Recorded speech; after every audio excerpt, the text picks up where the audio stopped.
Hello there, and welcome to this new video. Some time ago, Google released neural machine translation services. When I heard the news, I was like, Neural machine translation is out! I'm floored! So, this raises questions. What is neural machine translation? How can it affect the translation word?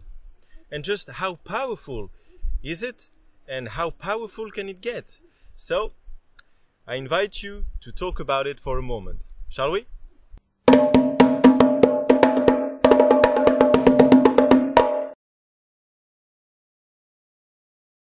So until now, if you have been using machine translation, the chances are you've been using a PBMT, phrase-based machine translation. And now, so the system that has been released is a neural machine translation. So it's called a neural machine translation because this is based on a neural network. A neural network, to make it simple, is a program that is designed to work similarly as the brain does.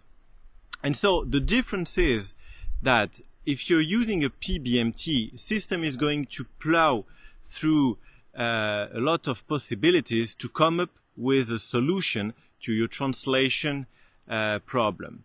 If you're using a neural machine translation, actually you will ask the computer to think to come up with an answer. So as you may have understood, neural machine translation is a sort of so-called artificial intelligence.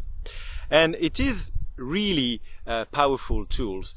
Neural networks are used by various companies, and it is really a hot topic that is being developed at the moment. For example, Facebook is working on a system that if you post a picture, it will actually be able to describe and recognize what's on the picture, so that if you have a friend that is blind, he'll be able to see what you were doing, where you were, and who you were with. So that is really powerful. Microsoft is working on the subject also, and they also have a picture recognition neural network that you can fiddle with.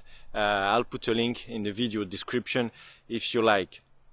And regarding the neural machine translation that Google has released, they have announced a 60% increase in efficiency compared to a traditional PBMT. Google has announced also the capability of the system to do what they call zero-shot translation.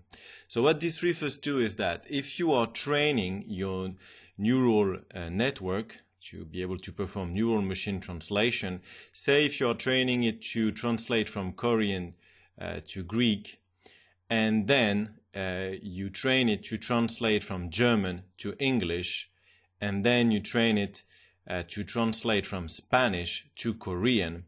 Once the training is complete, then you can ask the system to translate in ways it hasn't been translating before. So that's what they call the zero shot. So, for example, you'd be able to ask the system to translate from Korean to Japanese, and it would actually perform. Or you could ask it to translate from German to Greek, and it would work also. Or even you can ask it to translate from Spanish to English, and in other scenarios as well. So that's what you could do with zero-shot translation. So these tools are powerful and can get very powerful.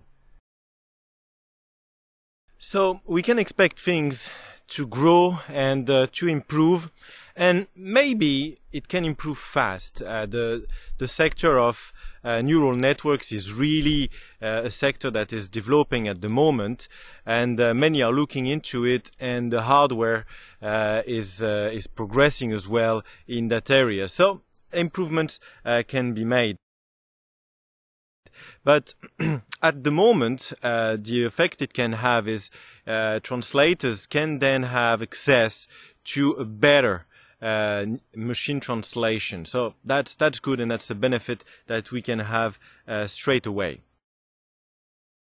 Another thing it could do right now is if these things get plugged into applications that we are using, this could change things for us. For example, Skype has been working on in-conversation translation. But if a system like this was plugged into an in-conversation translation and if it was made to be very effective, you could actually have a chat with somebody that does not speak the same language as yours, and you could benefit from it and be able to interact with more people than you were before, or maybe faster than you were before, maybe without needing someone in between.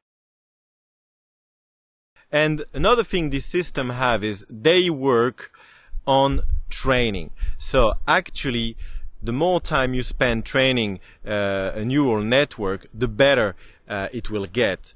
And as we said, these systems rely on hardware, on the programming quality. So as time goes by, these things could improve. For that, for example, Google had to develop their own chip, which is called TPU.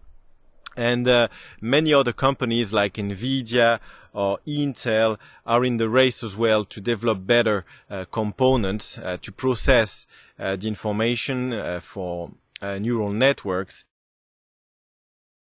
HP also has created a chip which they call a memristor that could make the move for neural networks to go from being programs as to being actual hardware. So if you have a physical neural network running on a circuit board, this would be maybe faster than just having it being a program running on some hardware.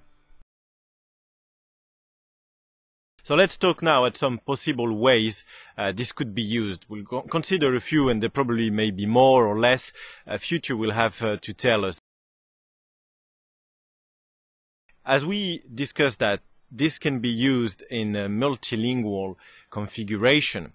If this was to be plugged into applications, this could impact the work of many people. Say, if you're a social worker and you have people coming and talking to you and they don't speak a word of your language because maybe they're migrants, say they just came over, you can use an application to chat with them, and you'd be able to have some good maybe not perfect, but some good understanding of what their issue is and how you can interact with them and so forth. Another way, of course, was if this system was plugged into an over-the-phone interpreting system. So if the system was powerful enough, it could get some sort of result to be able to have a conversation. So say, for example, emergency services that sometimes rely on over-the-phone interpreting could tap into that to have a solution for their needs.